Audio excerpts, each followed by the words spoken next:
Salut les potes, bienvenue dans le goûter, bienvenue sur la chaîne de la vidéo mobile, la vidéo au smartphone, et aujourd'hui on va voir une application qui a un nom, mais un nom que je sais pas prononcer, je te l'écris là. Meze, Maïzé, Maïsaï, Meizai, Mezaï, allez, installe-toi et bonne app.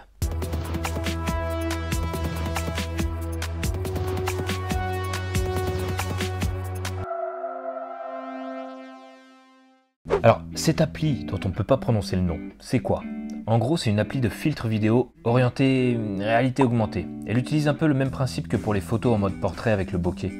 Avec les doubles optiques au dos de l'iPhone, elle peut, par effet de parallaxe, calculer des profondeurs et ainsi appliquer un filtre sur une seule partie de l'image. Mais on va regarder ça plus en détail. Elle est disponible malheureusement uniquement sur iPhone. Il n'y a pas de version optimisée iPad et il n'y a pas d'équivalent Android. Elle coûte 2,29 €. C'est pas un abonnement, hein. C'est un achat unique et après ça, aucun autre achat à prévoir dans l'application, on est tranquille. Alors, l'appli elle est simple et ne permet que très peu de réglages. Déjà, tu peux pas changer d'objectif de caméra, pas de selfie. Tout se tourne au grand angle, donc le x1. Sur les derniers iPhone 12 et plus, apparemment le capteur LiDAR est utilisé pour de meilleurs résultats. Mais j'ai pas pu le tester parce que j'ai pas de capteur LiDAR sur mon iPhone, moi j'ai un iPhone 11. En gros, l'application applique un filtre sur le premier plan ou l'arrière-plan de ta vidéo. Et voilà, c'est tout ce qu'elle fait. Mais tu as une multitude de filtres par contre, et certains sont assez sympas. Le rendu est parfois pas mal. Tu peux naviguer de filtre en filtre, mettre le flash ou non. Tu as accès aux informations avec quelques réglages hyper sommaires. Tu as un bouton ici Record qui te permet de filmer. Un bouton pause qui fait pas grand chose à part mettre pause. En gros, ça permet de revenir à zéro sur certains filtres qui modifient un peu fort l'image. Et ici, tu as un bouton grenouille qui te permet sur certains effets d'inverser sur quel calque l'effet est appliqué. Calque de premier plan ou d'arrière-plan. Et voilà, c'est tout.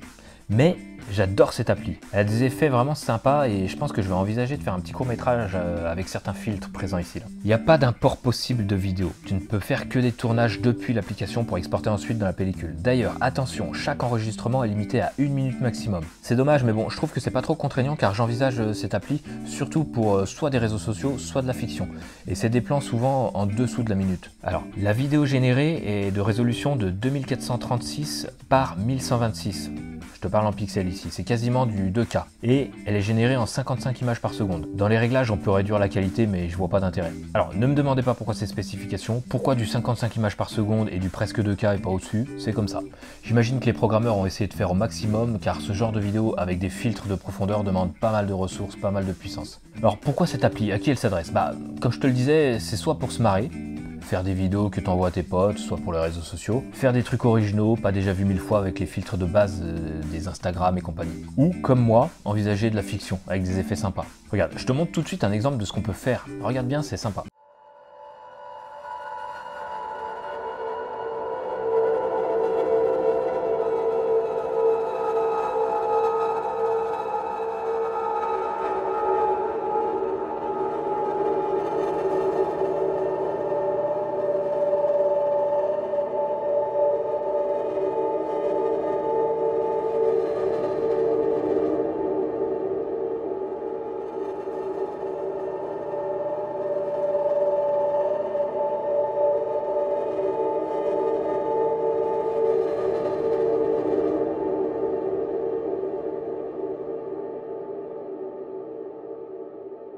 Alors, voilà, sérieux, c'est pas trop cool? J'espère que t'as passé un bon goûter. Dis-moi en commentaire si c'est une application dont tu vas te servir. N'hésite pas à partager la vidéo et même la chaîne autour de toi, hein. Ça soutient énormément.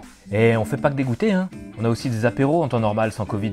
Des apéros où on présente des tutos, des présentations de matos, des interviews. On sort aussi des films et des making-of. Et toujours sans caméra, sans ordinateur, sans équipe et sans budget. On fait tout avec un smartphone et du tout petit matériel. Preuve que la créativité et la motivation est plus forte qu'un gros billet. Tu peux venir aussi sur Instagram, Facebook, Twitter, TikTok, on est partout. Et si le cœur t'en dit de soutenir les prochaines vidéos, il y a Utip et Tipeee. Et sur le site internet, on a un e-book à la vente pour apprendre les bases de la vidéo mobile. Mets un gros pouce en l'air, abonne-toi, mets la cloche et on se retrouve la semaine prochaine pour une nouvelle vidéo. Allez, salut!